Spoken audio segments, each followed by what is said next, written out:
I wasn't exactly sure what it was. I knew I was in pain and I knew I couldn't move my shoulders back. So running was difficult because I couldn't move, have mobility.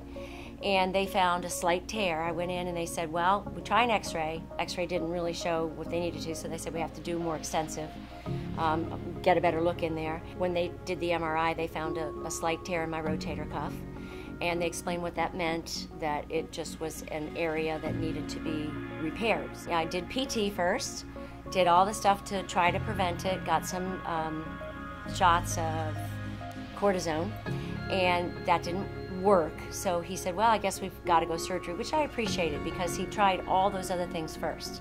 It wasn't like, let's just go right in and operate. They tried all those other methods of curing it first, and it didn't work. So I had the surgery. And it was great. I mean, I was out running again in 2 weeks, because I did what I was supposed to. I did the PT. In fact, I actually ran over to my PT appointment the first time. And they said, okay, this one's an active one.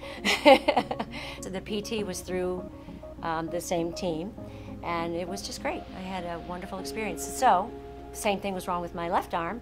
Went back in about 9 months, 10 months later. Just had to have an x-ray on that one because he was pretty sure it was the same thing, and sure enough, same thing. Had both arms done, able to run. So I had the surgery April 2nd, and again, I was out running within 2 or 3 weeks. And now I'm in training now.